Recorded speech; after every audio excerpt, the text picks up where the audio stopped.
वैसे तो नाग पंचमी की कई कथाएं हैं, पर आज मैं आपको ये एक कथा सुनाती हूँ जो कि बहुत ही प्रसिद्ध कथाओं में से एक है। प्राचीन काल में एक सेठ जी हुआ करते थे जिनके 7 पुत्र थे। इन सातों ही पुत्रों का विवाह हो चुका था और सबसे छोटे पुत्र की पत्नी सभी में सबसे सुशील और श्रेष्ठ चरित्र की थी।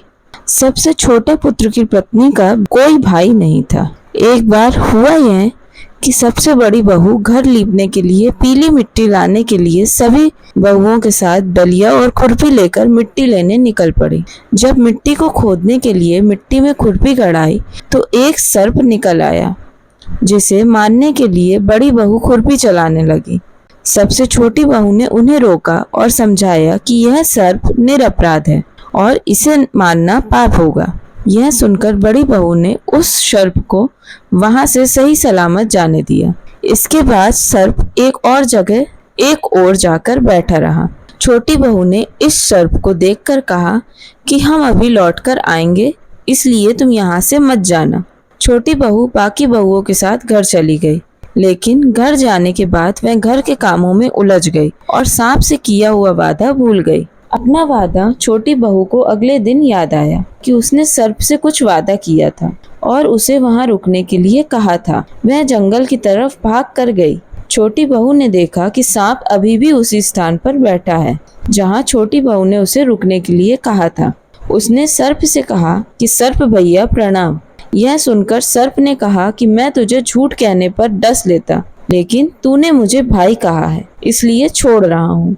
इस पर छोटी बहू ने क्षमा याचना की। सर्प ने यह सुनकर क्षमा तो दे दी, साथ ही यह भी कहा कि आज से तू मेरी बहन और मैं तेरा भाई हूँ।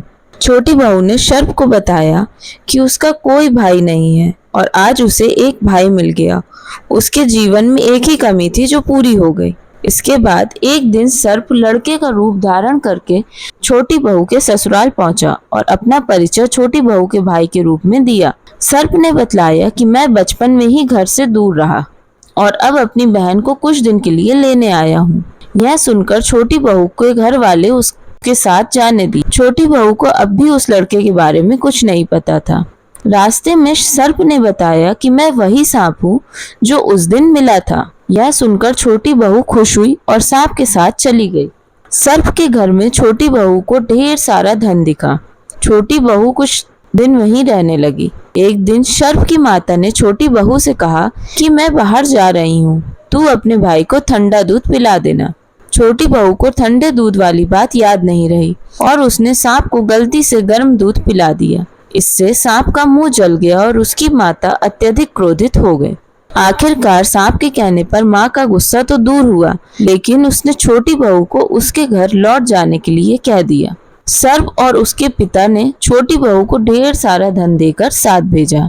घर गई तो छोटी बहू के पास इतना धन देखकर बड़ी बहू ने कहा, तेरा भाई इतना धनवान है तो और धन ला कर दे। यह बात सबको पता लगी तो वह धन ला कर छोटी बहू के घर देने लगा। एक दिन सर्प ने अपनी बहन को हीरो और मणियों का हार ला कर दिया। इस हार की अद्भुत सुंदरता की बात राजा और रानी तक भी पहुंच गई। राजा ने घर के सेठ को बुलाया और सेठ ने डर से छोटी बहू का हार रानी को दे दिया। इस पर छोटी बहू बहुत निराश हुई और अपने सर्प भाई को बोली कि रानी ने मेरा हार छीन लिया है। कुछ ऐसा करो कि रानी जब मेरा हार पहने तो हार सांप बन जाए और जब मैं हार पहनूं तो वो फिर से हीरो का हो जाए। सर्प ने बहन की प्रार्थना सुनकर ऐसा ही किया। जब रानी ने उस हार को पहना तो हार सांप का बन गया, जिसे देखकर रानी डर के मारे चिल्लाने लगी।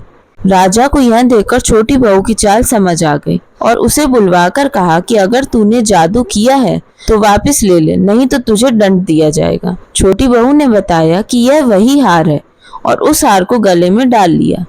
छोटी बहू के गले में जाते ही हार फिर से हीरो और मणियों का हो गया। छोटी बहू ने बताया कि मेरे अलावा कोई और इस हार को पहनता है तो हार खुद ही सांप बन जाता है। यह देखकर और सुनकर राजा प्रसन्न हुए और छोटी बहू को उन्होंने कई उपहार पुरस्कार में दिए। यह सब देखकर बड़ी बहू को ईर्ष्या होने लगी। बड़ी बहू ने छोटी बहू के पति के कान भरने शुरू किए और उसे भड़काया कि तेरी पत्नी ना जाने कहाँ से धन लाती है।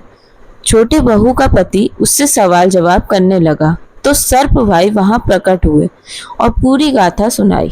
सर्प ने यह भी कहा कि अगर मेरी बहन को किसी ने तकलीफ दी तो मैं उसे डस लूंगा। यह सुनकर छोटी बहू कृतज्ञता से ओतप्रोत हो गई। इसके बाद से ही हर साल वह नाग पंचमी का त्योहार मनाने लगी और तभी से सभी स्त्रियां सर्प को भाई मानकर पूजा करने लगी और इसीलिए कुछ इलाकों में नाग पंचमी के त्योहार को भैया पंचमी के नाम से भी जाना जाता है।